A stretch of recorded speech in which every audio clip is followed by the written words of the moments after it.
Anong barangay po ito? Kamanaksakan. Ayan. Barangay Kamanaksakan po, San Jose, Nueva Ecija City. Kasama po si Tatay Antonio Baldovino po na sumubok po nung ating produkto na MP Gold at MPJ Gold Plus po. 2 araw po buhat nung inispray po niya sa kanyang talong. Ngayon po, itatanong po natin kay Tatay Antonio kung ano po yung napansin niyang kaibahan buhat nung ginamit niyo yung ating produkto po. Tay, ano pong napansin niya nung or naging resulta po nung gumamit kayo nung ating produkto?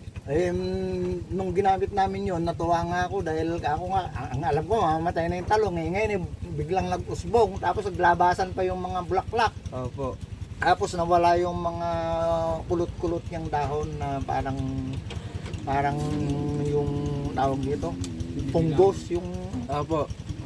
Sabi ko, ba't ganito yung talong kahit tinawag ko kayo? Opo. Buti na lang nakita ko kayo. Ayan nakita mo yung ebidensya. Opo, ito na po, may resulta na po. Maganda. Ayun po, yung sa nabanggit niyo po na lumabas po yung bulaklak niya, yun po yung sa tulong ng ating foliar na may boron.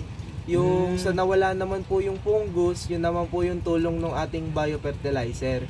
Yung biofertilizer po kasi natin, meron siyang Bacillus subtilis na lumalaban sa mga bad bacteria or fungal tsaka bacterial diseases sa ating halaman. Kaya pala maganda. Subukan ko pa sa kamatis eh. Opo. Yun, sabi nga yung marami lang ang bunga, inispiran mo pa. Ayun Mas po makapal na yung bunga kaysa sa dahon eh. Opo. Ayun po, maraming salamat po na nasubukan niyo po yung yung produkto po namin at narinig po namin ang inyong pahayag. Pag naubos yun, saan makakuha? Pwede Yun po pala. kayong tumawag po sa akin or kay Engineer Villota po.